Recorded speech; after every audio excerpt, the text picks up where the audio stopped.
World ਸਿੱਖ parliament ਨੇ UN ਵਿੱਚ ਭਾਰਤ ਦੀ ਮਨੁੱਖਤਾ ਵਿਰੋਧੀ ਮਾਨਸਿਕਤਾ ਦਾ ਕੀਤਾ ਪਰਦਾਫਾਸ਼। ਮੂਸੇਵਾਲਾ ਕਤਲ ਮਾਮਲਾ, ਭਾਈ ਅੰਮ੍ਰਿਤਪਾਲ ਸਿੰਘ ਅਤੇ ਕਿਸਾਨਾਂ ਲਈ ਐਮਐਸਪੀ ਵਰਗੇ ਮੁੱਦਿਆਂ ਤੇ ਸਰਕਾਰ ਤੇ ਗਰਜੇ ਸਾਂਸਦ ਚਰਨਜੀਤ ਸਿੰਘ ਚੰਨੀ। ਸਰਦਾਰ ਸਿਮਰਨਜੀਤ ਸਿੰਘ ਮਾਨ ਨੇ BKI, KCF, KJF, ISYF ਅਤੇ SFJ ਵਰਗੀਆਂ ਸਿੱਖ ਜਥੇਬੰਦੀਆਂ ਤੇ ਲੱਗੀ ਰੋਕ ਹਟਾਉਣ ਦੀ ਕੀਤੀ ਮੰਗ। ਵਰਲਡ ਸਿੱਖ ਪਾਰਲੀਮੈਂਟ ਨੇ UNO ਵਿੱਚ ਪੰਜਾਬ ਨੂੰ ਲੈ ਕੇ ਇੱਕ ਰਿਪੋਰਟ ਪੇਸ਼ ਕੀਤੀ। ਇਸ ਮੌਕੇ 20 ਸਾਲਾਂ ਦੀ ਦੇਰੀ ਤੋਂ ਬਾਅਦ ਮਨੁੱਖੀ ਅਧਿਕਾਰ ਕਮੇਟੀ ਨੇ ਨਾਗਰਿਕ ਅਤੇ ਰਾਜਨੀਤਿਕ ਅਧਿਕਾਰਾਂ ਤੇ 1966 ਦੇ ਅੰਤਰਰਾਸ਼ਟਰੀ ਇਕਰਾਰਨਾਮੇ ਅਨੁਸਾਰ ਭਾਰਤ ਵੱਲੋਂ ਕੀਤੀ ਜਾ ਰਹੀ ਪਾਲਣਾ ਦੀ ਸਮੀਖਿਆ ਕੀਤੀ।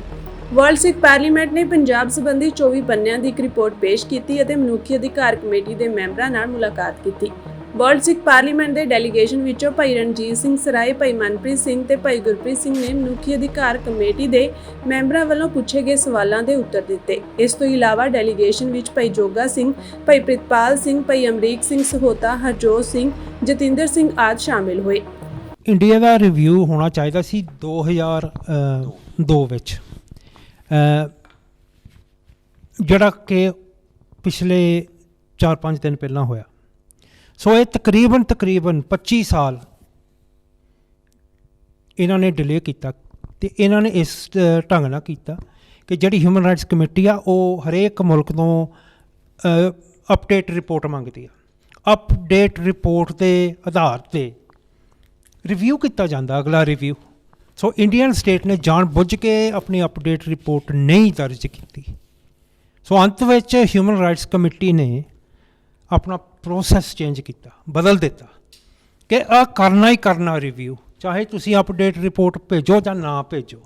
ਸੋ ਇੰਡੀਆ ਨੂੰ ਇਹਨਾਂ ਨੇ ਮਜਬੂਰ ਕੀਤਾ ਤਾਂ ਇੰਡੀਆ ਨੇ ਰਿਪੋਰਟ ਦਰਜ ਕੀਤੀ, ਅਪਡੇਟ ਰਿਪੋਰਟ। ਇਸ ਕਰਕੇ ਉਹ ਰਿਵਿਊ ਅੱਜ ਹੋ ਸਕਿਆ। ਪਰ ਇਹ ਹੈਰਾਨੀ ਦੀ ਗੱਲ ਆ, ਅਤੇ ਮੈਂ ਸ਼ਬਦ ਵੀ ਉਹੀ ਵਰਤਣਾ ਕਿ ਇਹ ਬੇਸ਼ਰਮੀ ਆ ਇਹਨਾਂ ਦੀ।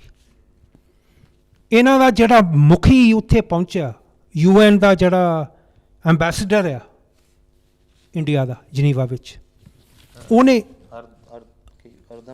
ਬਾਗਚੀ, ਉਹਦੇ ਪਹਿਲੇ ਲਫ਼ਜ਼ ਸੀ ਕਿ ਸਾਨੂੰ ਬੜੀ ਖੁਸ਼ੀ ਆ ਇੱਥੇ ਸਾਨੂੰ ਮੌਕਾ ਮਿਲਿਆ ਇੱਥੇ ਪਹੁੰਚਣ ਦਾ, ਹਿਊਮਨ ਰਾਈਟਸ ਕਮੇਟੀ ਨਾਲ ਡਾਇਲੋਗ ਕਰਨ ਦਾ। ਇਹ ਉਹੀ ਲੋਕ ਆ ਜਿਹੜੇ 20-22 ਸਾਲ ਭੱਜਦੇ ਰਹੇ ਇਸ ਪ੍ਰੋਸੈਸ ਤੋਂ, ਅਤੇ ਫਿਰ ਉਹ ਬੜੀ ਬੇਸ਼ਰਮੀ ਨਾਲ ਆਣ ਕੇ ਜਦੋਂ ਉਹਨਾਂ ਨੂੰ ਮਜਬੂਰ ਕੀਤਾ ਜਾਂਦਾ, ਉਹ ਕਹਿੰਦੇ ਕਿ ਸਾਨੂੰ ਤਾਂ ਬੜੀ ਖੁਸ਼ੀ ਆ, ਅਸੀਂ ਸਾਨੂੰ ਮੌਕਾ ਮਿਲਿਆ। ਔਰ ਮੈਂ ਭਾਈ ਸਾਹਿਬ, ਮੈਂ ਇੱਕ ਆਈਟਮ ਐਡ ਕਰਨੀ ਆ। ਰਿਵਿਊ ਤੋਂ ਬਾਅਦ, ਇਸ ਹਫ਼ਤੇ ਰਿਵਿਊ ਹੋਇਆ, ਰਿਵਿਊ ਤੋਂ ਬਾਅਦ India the ministry of external affairs ਨੇ ਇੱਕ ਬਿਆਨ ਜਾਰੀ ਕੀਤਾ, ਜਿੱਥੇ ਇਹ 20-22 ਸਾਲ ਭੱਜਦੇ ਰਹੇ ਆ ਡਰਦੇ, ਅਤੇ ਇਹਨਾਂ ਨੂੰ ਮਜਬੂਰ ਕੀਤਾ। ਹੁਣ ਆਉਂਦੇ ਆ ਅਤੇ ਕਹਿੰਦੇ ਸਾਨੂੰ ਬੜੀ ਖੁਸ਼ੀ ਆ, ਸਾਨੂੰ ਮੌਕਾ ਮਿਲਿਆ।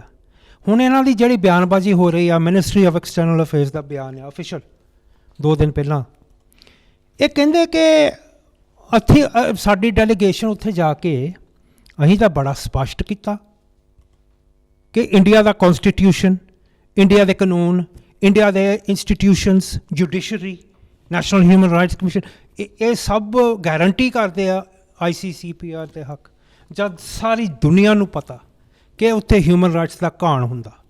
ਸੋ ਇਹ ਝੂਠ ਬੋਲ ਰਿਹਾ। There is no other way to explain this is plain falsehood. ਔਰ ਇਹ ਵੀ ਕਹਿੰਦੇ ਆ ਆਪਣੇ ਬਿਆਨ ਵਿੱਚ ਕਿ ਇੰਡੀਆ ਨੇ ਉੱਥੇ ਜਾ ਕੇ, ਡੈਲੀਗੇਸ਼ਨ ਨੇ ਉੱਥੇ ਜਾ ਕੇ ਸ਼ੋਕੇਸ ਕੀਤਾ ਆਪਣਾ ਹਿਊਮਨ ਰਾਈਟਸ ਦਾ ਜਿਹੜੀ ਸਥਿਤੀ ਆ ਇੰਡੀਆ। ਸ਼ੋਕੇਸ ਦਾ ਮਤਲਬ ਹੁੰਦਾ ਕਿ ਅਸੀਂ ਦੱਸਿਆ ਕਿ ਕਿੰਨਾ ਵਧੀਆ ਹੈ, ਸਾਰੀ ਦੁਨੀਆ ਨੂੰ ਪਤਾ ਕਿ ਵਧੀਆ ਨਹੀਂ। ਸੋ ਦੂਜੀ ਗੱਲ ਇੱਕ ਮੈਂ ਇਹ ਵੀ ਐਡ ਕਰਨਾ ਕਿ ਜਿੱਥੇ ਇਹ ਕਹਿ ਰਹੇ ਆ ਇਸ ਪ੍ਰੈਸ ਰਿਲੀਜ਼ ਵਿੱਚ ਕਿ ਇੰਡੀਆ ਸਕਸੈਸਫੁਲੀ ਕਨਕਲੂਡਿਡ ਦ ਰਿਵਿਊ, ਕਨਕਲੂਜਨ ਨਹੀਂ ਹੋਇਆ। ਇਹਨਾਂ ਨੂੰ ਬੇਵਕੂਫਾਂ ਨੂੰ ਸਮਝ ਆਉਣੀ ਚਾਹੀਦੀ ਆ, ਇਹ ਕਨਕਲੂਜਨ ਨਹੀਂ ਹੋਇਆ। ਹਿਊਮਨ ਰਾਈਟਸ ਕਮੇਟੀ ਨੇ ਰੈਕਮੈਂਡੇਸ਼ਨ ਪੇਸ਼ ਕਰਨੇ ਆ ਕੁਛ ਹਫ਼ਤਿਆਂ ਤਾਈਂ, ਉਸ ਰੈਕਮੈਂਡੇਸ਼ਨ ਦਾ ਫੋਲੋਅਪ ਵੀ ਹੋਣਾ ਆ, ਅਸੀਂ ਵੀ ਕਰਾਂਗੇ ਸ਼ਮੂਲੀਅਤ ਉਸ ਫੋਲੋਅਪ ਵਿੱਚ। ਸੋ ਕਨਕਲੂਜਨ ਕੁਛ ਨਹੀਂ ਹੋਇਆ, ਹਜੇ ਸ਼ੁਰੂਆਤ ਹੈ। ਸੰਸਦ ਦੇ ਮੌਨਸੂਨ ਸੈਸ਼ਨ ਦਾ ਅੱਜ ਚੌਥਾ ਦਿਨ ਸੀ। ਦੋਵਾਂ ਸਦਨਾਂ ਵਿੱਚ ਬਜਟ ਤੇ ਬਹਿਸ ਹੋਈ। ਪੰਜਾਬ ਦੇ ਸਾਬਕਾ ਮੁੱਖ ਮੰਤਰੀ ਅਤੇ ਜਲੰਧਰ ਤੋਂ ਕਾਂਗਰਸੀ ਸੰਸਦ ਮੈਂਬਰ ਨੇ ਕਿਹਾ ਕਿ ਪੰਜਾਬ ਵਿੱਚ ਸਿੱਧੂ ਮੂਸੇਵਾਲਾ ਵਰਗੇ ਨੌਜਵਾਨਾਂ ਨੂੰ ਮਾਰਿਆ ਜਾ ਰਿਹਾ ਹੈ। ਕਿਸਾਨਾਂ ਨੂੰ ਗਰਮ ਖਿਆਲੀ ਦੱਸਿਆ ਜਾ ਰਿਹਾ ਹੈ। ਮਨੀਪੁਰ ਹਿੰਸਾ, ਹਾਥਰਸ ਰੇਪ ਕੇਸ, ਪਹਿਲਵਾਨਾਂ ਵਿਰੁੱਧ ਹਿੰਸਾ, ਇਹ ਸਭ ਐਮਰਜੈਂਸੀ ਹੀ ਹੈ।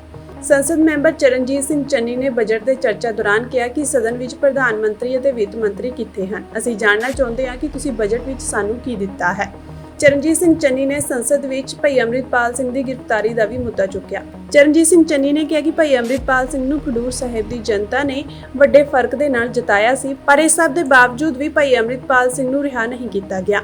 ਕਾਂਗਰਸੀ ਸੰਸਦ ਮੈਂਬਰ ਰਾਜਾ ਵੜਿੰਗ ਨੇ ਸੰਸਦ ਵਿੱਚ ਨਸ਼ੇ ਦਾ ਮੁੱਦਾ ਚੁੱਕਦਿਆਂ ਕਿਹਾ ਕਿ ਸੰਸਦ ਵਿੱਚ ਨਸ਼ੇ ਦੇ ਮਸਲੇ ਤੇ ਚਰਚਾ ਹੋਣੀ ਚਾਹੀਦੀ ਹੈ। ਪੰਜਾਬ ਵਿੱਚ ਘਰ-ਘਰ BSF ਪਹੁੰਚ ਰਹੀ ਹੈ, ਪਰ ਨਸ਼ਾ ਰੁਕਣ ਦਾ ਨਾਮ ਹੀ ਨਹੀਂ ਲੈ ਰਿਹਾ। एमरजेंसी ये भी है कि एक मशहूर नौजवान जो एक मशहूर सिंगर था उसको गोलियों मार के मार दिया गया। आज तक सिद्धू मूसेवाला उसके परिवार को इंसाफ नहीं मिला, वो दर दर भटक रहे हैं। ये भी एमरजेंसी है। एमरजेंसी ये भी है कि 20 लाख लोगों द्वारा पंजाब में मेंबर पार्लियामेंट चुना गया और वो NS से लगाकर अंदर रखा हुआ है। फ्रीडम ऑफ स्पीच, उसकी कंस्टिट्यूएंसी के लोगों की बात यहाँ नहीं रख पा रहे। ये भी एमरजेंसी है।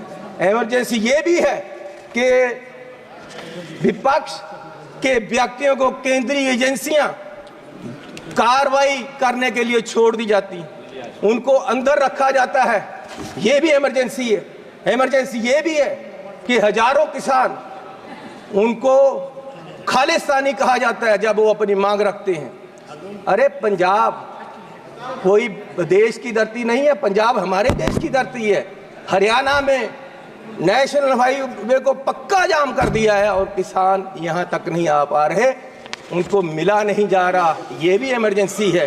एमरजेंसी ये भी है,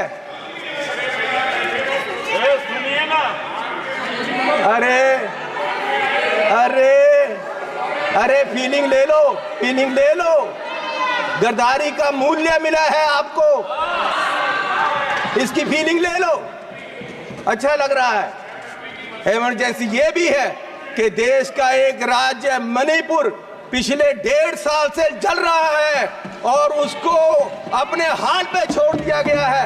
एमरजेंसी ये भी है। एमरजेंसी ये भी है कि हाथरस यूपी में एक दलित लड़की को आधी रात में जबरन अंतिम संस्कार किया गया। इमरजेंसी ये भी है कि मध्य प्रदेश में दलित व्यक्ति को के सिर पर मुंह पर पेशाब कर दिया गया। इमरजेंसी ये भी है। इमरजेंसी ये भी है कि अपनी इज्जत के लिए धरना दे रही महिलाओं पहलवानों को प्रदर्शन में प्रोपोगंडा बताया गया। इमरजेंसी ये भी है। इमरजेंसी ये भी है कि कोई पत्रकार सवाल करे तो उसको जेल में डाल दिया जाता है। इमरजेंसी ये भी है। इमरजेंसी ये भी है कि अपनी शिक्षा के लिए उतरे छात्रों को देश द्रोही बताया गया। इमरजेंसी ये भी है। किस इमरजेंसी की बात कर रहे हैं? ਸ਼੍ਰੋਮਣੀ ਅਕਾਲੀ ਦਲ ਅੰਮ੍ਰਿਤਸਰ ਪ੍ਰਧਾਨ ਸਰਦਾਰ ਸਿਮਰਨਜੀਤ ਸਿੰਘ ਮਾਨ ਦਾ ਕਹਿਣਾ ਹੈ ਕਿ ਜੇਕਰ RSS ਉੱਤੇ ਕਾਨੂੰਨੀ ਰੋਕ ਖਤਮ ਕਰ ਦਿੱਤੀ ਗਈ ਹੈ ਤਾਂ ਸਿੱਖ ਸੰਗਠਨਾਂ BKI, KCF, KJF, ISYF, SFJ ਉੱਤੇ ਲੱਗੀ ਰੋਕ ਵੀ ਹਟਾਈ ਜਾਵੇ। ਉਹਨਾਂ ਕਿਹਾ ਕਿ ਕਿਉਂਕਿ ਇੰਡੀਅਨ ਵਿਧਾਨ ਦੀ ਧਾਰਾ 14 ਇੱਥੋਂ ਦੇ ਸਭ ਨਾਗਰਿਕਾਂ ਨੂੰ ਬਰਾਬਰਤਾ ਦੇ ਹੱਕ ਤੇ ਅਧਿਕਾਰ ਪ੍ਰਦਾਨ ਕਰਦੀ ਹੈ, ਜਿਸ ਅਨੁਸਾਰ ਸਭ ਨਿਵਾਸੀ ਕਾਨੂੰਨ ਦੀ ਨਜ਼ਰ ਵਿੱਚ ਬਰਾਬਰ ਹਨ। ਹੁਣ ਜਦੋਂ ਇੰਡੀਆ ਦੀ ਮੋਦੀ ਹਕੂਮਤ ਨੇ RSS ਹਿੰਦੂ ਸੰਗਠਨ ਉੱਤੇ ਲੰਮੇ ਸਮੇਂ ਤੋਂ ਲੱਗੀ ਕਾਨੂੰਨੀ ਰੋਕ ਨੂੰ ਖਤਮ ਕਰਕੇ ਸਰਕਾਰੀ ਮੁਲਾਜ਼ਮਾਂ ਨੂੰ ਇਸ ਵਿੱਚ ਸ਼ਮੂਲੀਅਤ ਕਰਨ ਦੀ ਖੁੱਲ੍ਹ ਦੇ ਦਿੱਤੀ ਹੈ, ਤਾਂ ਹੁਣ ਬਰਾਬਰਤਾ ਦੇ ਹੱਕ ਦੇਣ ਵਾਲੀ ਵਿਧਾਨਕ ਧਾਰਾ ਇਸ ਗੱਲ ਦੀ ਮੰਗ ਕਰਦੀ ਹੈ ਕਿ ਜਿਨ੍ਹਾਂ ਸਿੱਖ ਸੰਗਠਨਾਂ Babbar Khalsa international, Khalistan commando force, Khalistan Zindabad force, international Sikh student federation, Sikh for justice ਆਦਿ ਉੱਤੇ ਲਗਾਈਆਂ ਕਾਨੂੰਨੀ ਰੋਕਾਂ ਵੀ ਤੁਰੰਤ ਖਤਮ ਕਰਕੇ ਵਿਧਾਨਕ ਤੇ ਜਮਹੂਰੀਅਤ ਲੀਹਾਂ ਨੂੰ ਬਰਕਰਾਰ ਰੱਖਿਆ ਜਾਵੇ। ਉਹਨਾਂ ਕਿਹਾ ਕਿ ਅਜਿਹਾ ਅਮਲ ਕਰਕੇ ਹੀ ਬਰਾਬਰਤਾ ਦੇ ਅਧਿਕਾਰ ਅਤੇ ਹੱਕਾਂ ਦੇ ਸਤਿਕਾਰ ਨੂੰ ਕਾਇਮ ਰੱਖਿਆ ਜਾ ਸਕਦਾ ਹੈ, ਨਹੀਂ ਤਾਂ ਸਮੁੱਚੇ ਇੰਡੀਆ ਤੇ ਬਾਹਰਲੇ ਮੁਲਕਾਂ ਦੀਆਂ ਹਕੂਮਤਾਂ ਤੇ ਨਿਵਾਸੀਆਂ ਵਿੱਚ ਮਾੜਾ ਪ੍ਰਭਾਵ ਜਾਵੇਗਾ ਕਿ ਹਿੰਦੂਤਵ ਸੋਚ ਅਧੀਨ ਮੋਦੀ ਹਕੂਮਤ ਕੱਟੜਵਾਦੀ ਸੰਗਠਨਾਂ ਨੂੰ ਹਰ ਤਰ੍ਹਾਂ ਸ਼ਹਿ ਤੇ ਸਰਪ੍ਰਸਤੀ ਕਰ ਰਹੀ ਹੈ। ਜੋ ਸਿੱਖ ਸੰਗਠਨ ਆਪਣੀ ਕੌਮੀ ਆਜ਼ਾਦੀ ਦੀ ਲਹਿਰ ਦੇ ਸੰਘਰਸ਼ ਵਿੱਚ ਯੋਗਦਾਨ ਪਾਉਂਦੇ ਆ ਰਹੇ ਹਨ, ਉਹਨਾਂ ਤੇ ਦੋਹਰੇ ਮਾਪਦੰਡ ਰਾਹੀਂ ਸਖਤੀ ਵਰਤ ਕੇ ਉਸੇ ਕਾਨੂੰਨ ਦੀ ਹੁਕਮਰਾਨ ਦੁਰਵਰਤੋਂ ਕਰ ਰਹੇ ਹਨ। ਇਸ ਨਾਲ ਇੰਡੀਆ ਦੀ ਨਿਜ਼ਾਮੀ ਸ਼ਾਖ ਨੂੰ ਵੱਡਾ ਧੱਬਾ ਲੱਗੇਗਾ। ਇਸ ਤੋਂ ਬਚਣ ਲਈ ਇਹ ਜ਼ਰੂਰੀ ਹੈ ਕਿ ਹੁਣ ਸਿੱਖ ਸੰਗਠਨਾਂ ਉੱਤੇ ਹੁਕੂਮਤ ਵੱਲੋਂ ਲਗਾਈਆਂ ਗਈਆਂ ਕਾਨੂੰਨੀ ਰੋਕਾਂ ਨੂੰ ਤੁਰੰਤ ਖਤਮ ਕਰਕੇ ਉਹਨੂੰ ਵੀ ਕੌਮਾਂਤਰੀ ਕਾਨੂੰਨਾਂ ਅਧੀਨ ਆਪਣੀ ਆਜ਼ਾਦੀ ਦੀ ਲਹਿਰ ਨੂੰ ਜਮਹੂਰੀਅਤ ਅਤੇ ਅਮਨਮਈ ਢੰਗ ਨਾਲ ਕਾਰਵਾਈਆਂ ਕਰਨ ਦੀ ਵਿਧਾਨਕ ਤੇ ਕਾਨੂੰਨੀ ਇਜਾਜ਼ਤ ਦਿੱਤੀ ਜਾਵੇ। ਉਹਨਾਂ ਉਮੀਦ ਪ੍ਰਗਟ ਕੀਤੀ ਹੈ ਕਿ ਘੱਟ ਗਿਣਤੀ ਕੌਮਾਂ, ਵਿਸ਼ੇਸ਼ ਤੌਰ ਤੇ ਸਿੱਖ ਕੌਮ ਤੇ ਮੁਸਲਿਮ ਕੌਮ ਨਾਲ ਹੁਕਮਰਾਨਾਂ ਵੱਲੋਂ ਅਪਣਾਏ ਜਾਂਦੇ ਆ ਰਹੇ ਦੋਹਰੇ ਮਾਪਦੰਡ ਅਤੇ ਮੰਦਭਾਵਨਾ ਅਧੀਨ ਉਹਨਾਂ ਉੱਤੇ ਕੀਤਾ ਜਾਂਦਾ ਆ ਰਿਹਾ ਜ਼ਬਰ ਜ਼ੁਲਮ ਬੰਦ ਕਰ ਦੇਣਗੇ। ਖਡੂਰ ਸਾਹਿਬ ਤੋਂ ਮੈਂਬਰ ਪਾਰਲੀਮੈਂਟ ਭਾਈ ਅੰਮ੍ਰਿਤਪਾਲ ਸਿੰਘ ਦੇ ਭਰਾ ਹਰਪ੍ਰੀਤ ਸਿੰਘ ਨੂੰ ਜ਼ਮਾਨਤ ਮਿਲ ਗਈ ਹੈ। ਫਿਲੌਰ ਅਦਾਲਤ ਨੇ ਹਰਪ੍ਰੀਤ ਸਿੰਘ ਸਮੇਤ ਉਹਨਾਂ ਦੇ ਦੋਸਤ ਲਵਪ੍ਰੀਤ ਸਿੰਘ ਦੀ ਜ਼ਮਾਨਤ ਅਰਜ਼ੀ ਵੀ ਮਨਜ਼ੂਰ ਕਰ ਲਈ ਹੈ। ਅੱਜ ਸੁਣਵਾਈ ਦੌਰਾਨ ਅਦਾਲਤ ਨੇ ਜ਼ਮਾਨਤ ਅਰਜ਼ੀ ਮਨਜ਼ੂਰ ਕਰਦਿਆਂ ਦੋਵਾਂ ਨੂੰ ਜ਼ਮਾਨਤ ਦੇ ਦਿੱਤੀ। ਮਾਮਲੇ ਵਿੱਚ ਭਾਈ ਅੰਮ੍ਰਿਤਪਾਲ ਸਿੰਘ ਦੇ ਭਰਾ ਤੇ ਉਹਨਾਂ ਦੇ ਦੋਸਤ ਵੱਲੋਂ ਜ਼ਮਾਨਤ ਲਈ ਫਿਲੌਰ ਦੀ ਸਬ ਡਿਵੀਜ਼ਨਲ ਅਦਾਲਤ ਵਿੱਚ ਅਰਜ਼ੀ ਦਾਖਲ ਕੀਤੀ ਗਈ ਸੀ, ਜਿਸ ਤੇ ਅੱਜ ਸੁਣਵਾਈ ਹੋਈ। ਜ਼ਮਾਨਤ ਅਰਜ਼ੀ ਤੇ ਸਰਕਾਰੀ ਅਤੇ ਮੁਲਜ਼ਮ ਧਿਰ ਵਿਚਾਲੇ 1 ਘੰਟੇ ਭਖਵੀਂ ਬਹਿਸ ਹੋਈ। ਹਰਪ੍ਰੀਤ ਸਿੰਘ ਅਤੇ ਲਵਪ੍ਰੀਤ ਸਿੰਘ ਦੇ ਵਕੀਲ ਨੇ ਅਦਾਲਤ ਨੂੰ ਕਿਹਾ ਕਿ ਕਿਸੇ ਵੀ ਤਰੀਕੇ ਨਾਲ ਪੁਲਿਸ ਵੱਲੋਂ ਉਸ ਦੇ ਮੁਵੱਕਲਾਂ ਖਿਲਾਫ ਜੋ ਤੱਥ ਪੇਸ਼ ਕੀਤੇ ਗਏ ਹਨ, ਉਹਨਾਂ ਦਾ ਕੋਈ ਮੂੰਹ ਸਿਰ ਨਹੀਂ ਹੈ। ਜਿਸ ਤੋਂ ਬਾਅਦ ਅਦਾਲਤ ਨੇ ਮਾਮਲੇ ਵਿੱਚ ਸੁਣਵਾਈ ਕਰਦਿਆਂ ਜ਼ਮਾਨਤ ਅਰਜ਼ੀ ਮਨਜ਼ੂਰ ਕਰ ਲਈ। ਹਾਲਾਂਕਿ ਹਰਪ੍ਰੀਤ ਸਿੰਘ ਦੇ ਵਕੀਲ ਨੇ ਕਿਹਾ ਕਿ ਜ਼ਮਾਨਤ ਲਈ ਅਦਾਲਤ ਵੱਲੋਂ ਕੁਝ ਸ਼ਰਤਾਂ ਵੀ ਰੱਖੀਆਂ ਗਈਆਂ ਹਨ। ਦੱਸ ਦਈਏ ਕਿ ਭਾਈ ਅੰਮ੍ਰਿਤਪਾਲ ਸਿੰਘ ਦੇ ਵੱਡੇ ਭਰਾ ਹਰਪ੍ਰੀਤ ਸਿੰਘ ਤੇ ਉਹਨਾਂ ਦੇ ਦੋਸਤ ਲਵਪ੍ਰੀਤ ਸਿੰਘ ਨੂੰ ਫਿਲੌਰ ਪੁਲਿਸ ਨੇ ਨਾਕੇ ਦੌਰਾਨ ਗ੍ਰਿਫਤਾਰ ਕੀਤਾ ਸੀ। ਪੁਲਿਸ ਨੇ ਦੱਸਿਆ ਸੀ ਕਿ ਦੋਵਾਂ ਕੋਲੋਂ 4 ਗ੍ਰਾਮ ਆਈਸ ਡਰੱਗ ਬਰਾਮਦ ਹੋਈ ਹੈ। ਭਾਈ ਅੰਮ੍ਰਿਤਪਾਲ ਸਿੰਘ ਦੇ ਭਰਾ ਨੂੰ ਜਲੰਧਰ ਦਿਹਾਤੀ ਪੁਲਿਸ ਨੇ ਫਿਲੌਰ ਨੇੜੇ ਨਾਕੇ ਕੋਲ ਗ੍ਰਿਫਤਾਰ ਕੀਤਾ ਸੀ। ਬੀਤੀ ਰਾਤ ਕਰੀਬੀ ਪਿੰਡ ਬਸਰਾਵਾਂ ਵਿਖੇ ਇੱਕ ਪ੍ਰਵਾਸੀ ਮਜ਼ਦੂਰ ਵੱਲੋਂ ਕਿਸਾਨ ਨੂੰ ਤੇਜ਼ਧਾਰ ਹਥਿਆਰਾਂ ਨਾਲ ਕਤਲ ਕਰ ਦਿੱਤੇ ਜਾਣ ਦੀ ਖਬਰ ਆਈ ਹੈ। ਪ੍ਰਾਪਤ ਜਾਣਕਾਰੀ ਅਨੁਸਾਰ ਮ੍ਰਿਤਕ ਕਵਲਜੀਤ ਸਿੰਘ ਉਰਫ ਬਿੱਲੂ ਪੁੱਤਰ ਅਜੈਬ ਸਿੰਘ ਵਾਸੀ ਪਿੰਡ ਬਸਰਾਵਾਂ ਬੀਤੀ ਰਾਤ 8:30 ਵਜੇ ਦੇ ਕਰੀਬ ਆਪਣੇ ਖੇਤਾਂ ਨੇੜੇ ਸਥਿਤ ਇੱਕ ਮੋਟਰ ਤੇ ਗਿਆ ਸੀ, ਜਿੱਥੇ ਉਸ ਨੂੰ ਇੱਕ ਪ੍ਰਵਾਸੀ ਮਜ਼ਦੂਰ ਸੰਤੋਸ਼ ਵਾਸੀ ਬਿਹਾਰ ਵੱਲੋਂ ਕਤਲ ਕਰ ਦਿੱਤੇ ਜਾਣ ਦੀ ਖਬਰ ਆਈ ਹੈ। ਇਸ ਕਤਲ ਵਿੱਚ ਪਿੰਡ ਦੇ ਇੱਕ ਹੋਰ ਵਿਅਕਤੀ ਦੇ ਵੀ ਸ਼ਾਮਿਲ ਹੋਣ ਦੀ ਚਰਚਾ ਹੈ। ਘਟਨਾ ਤੋਂ ਬਾਅਦ ਦੋਨੋਂ ਕਥਿਤ ਦੋਸ਼ੀ ਫਰਾਰ ਦੱਸੇ ਜਾ ਰਹੇ ਹਨ। ਰਾਏਕੋਟ ਥਾਣਾ ਸਦਰ ਦੀ ਪੁਲਿਸ ਵੱਲੋਂ ਇਸ ਘਟਨਾ ਦੀ ਜਾਂਚ ਫਿਲਹਾਲ ਕੀਤੀ ਜਾ ਰਹੀ ਹੈ। ਪ੍ਰੋਫੈਸਰ ਪ੍ਰੇਮ ਸਿੰਘ ਚੰਦੂਮਾਜਰਾ ਨੇ ਅੱਜ ਇੱਕ ਅਹਿਮ ਪ੍ਰੈਸ ਕਾਨਫਰੰਸ ਕੀਤੀ। ਉਹਨਾਂ ਕਿਹਾ ਕਿ ਸੁਖਬੀਰ ਬਾਦਲ ਨੂੰ ਸ਼੍ਰੀ ਅਕਾਲ ਤਖਤ ਸਾਹਿਬ ਵੱਲੋਂ ਸਪਸ਼ਟੀਕਰਨ ਦੇਣ ਲਈ ਕਿਹਾ ਗਿਆ ਸੀ, ਜਿਸ ਦੀ ਉਹ ਪੂਰਤੀ ਕਰਕੇ ਆਏ ਹਨ। ਉਸ ਵਿੱਚ ਉਹ ਕੀ ਕਹਿ ਕੇ ਆਏ ਹਨ, ਕਿਹੜੀਆਂ ਗਲਤੀਆਂ ਮੰਨ ਕੇ ਆਏ ਹਨ, ਇਸ ਬਾਰੇ ਤਾਂ ਜਥੇਦਾਰ ਹੀ ਦੱਸ ਸਕਦੇ ਹਨ।